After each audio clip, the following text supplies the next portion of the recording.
couldn't think of a clever intro for this movie, so here's a SpongeBob edit I made a few years ago in anticipation for this movie's release.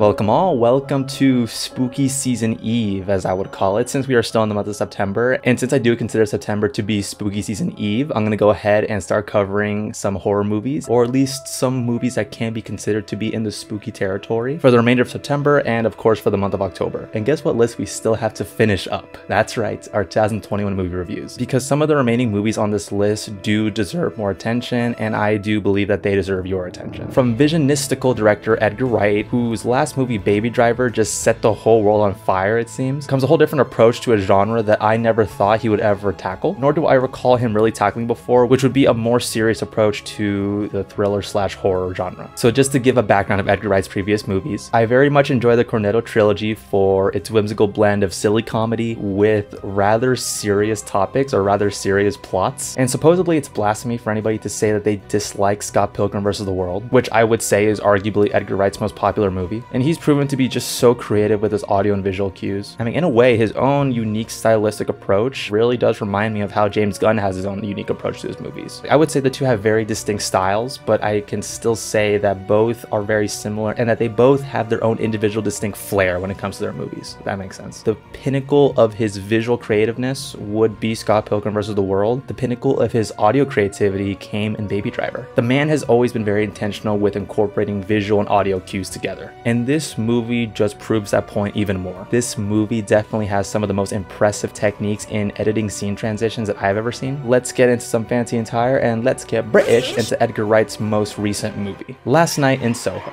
Aspiring fashion designer Eloise is mysteriously able to enter the 1960s era of London, where she encounters dazzling wannabe singer Sandy. But the glamour is not as it seems, and the dreams of the past crack and splinter into the present and into something darker. With Edgar Wright's other movies, this movie has a fairly straightforward premise, with the biggest fault being in the logic and the coincidences that occurred between the connections with this present-day fashion designer and this past singer. Much like this year's Barbie, this one's central theme of men are evil and how the entertainment industry being over glamorized is definitely relevant for sure. I'm not going to deny that, and I'm sure it's going to be very relevant and topical to anybody trudging through that same path. It's completely up to preference between what is taken too far or what's going to be just bashed over your head, I guess you could say. The themes here are repeated over and over again, and with my own personal experience in the entertainment industry, I guess you could say, I can vouch with how truly shitty it can really be in this industry, and how it could be a very draining or an even very isolating experience. And I am a cisgendered man, so you can only imagine how much more insane it's gotta be for women out there. Seriously, much respect to all of my fellow filmmaker peers and friends out there that have made it on their own or who are currently struggling to make it on their own out here from their home state or their home country. Seriously, you're all insane. The one thing that did really stick with me the most was the idea of getting so overwhelmed by your craft and by your passion of your craft, where it will just drive you to push yourself way too hard and be so overcritical of yourself, being driven to the verge of a mental breakdown or even suicide, as mentioned by the protagonist's mother. I would have preferred to have seen those themes fleshed out more in the end, but that's just my preference. Instead, we are met with more of the supernatural aspects of the story of our main character seeing the visions come to life and come to fruition of the past, and finding out more information about Sandy, this past performer who just completely sold out her body, mind, and soul for the sake of entertainment, and it just completely destroyed and ruined her entire life and her entire self-image.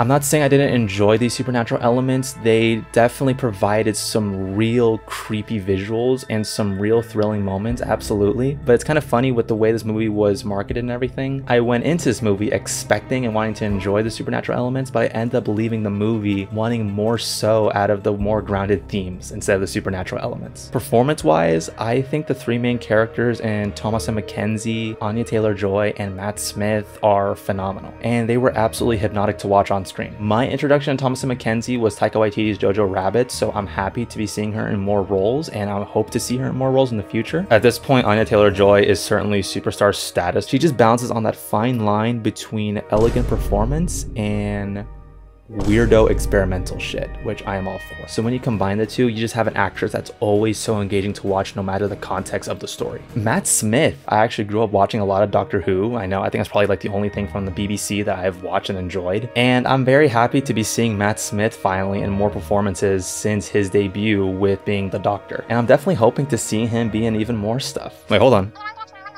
What's that? He was in Morbius? Well, that's something, I guess. You know, more $1 billion bucks, whatever. Everything with their line deliveries, body languages, dancing and singing choreography, I can just watch these three forever. It just seems that every side character was solely written to push the agenda of how shitty the people that you meet in college, or especially if you're moving into a big new city, can truly be. So they definitely serve their purpose just fine, nothing more there. The biggest star of the movie, and again can be said for all of Edgar Wright's movies, is the seamless editing. Seen with the impressive green screen effects with Thoamasin and McKenzie and Anya switching bodies and positions, a good chunk was actually even shot practically, which is insane. They're just some of the coolest scene transitions I have ever seen. So by the end of it, I didn't exactly come out of it thinking it was oh so scary for the reasons I thought it would have been going into the movie, but instead I was more so unsettled and disturbed by some of the more realistic things that this movie had to say and show when it comes to the bullshit of this industry. It was definitely a great change of pace from Edgar Wright, and I just think he's definitely a big inspiration to all directors out there that need to branch out from their comfort zone and to just not be afraid with playing around with different styles in their movies, because it's when you play around and experiment that you can discover some of the most incredible results. 7 out of 10, gorgeous visual and audio cues that push the story to the point of it being devoid of logic or sense at times. I was thinking about probably doing my best British accent for the whole entirety of this review, but I think that just would have been way too cringe. Hello, Governor. Top of the morning to you. It's Tuesday, isn't it? At least I'm not getting shot. Fucking hell, this is bloody awful.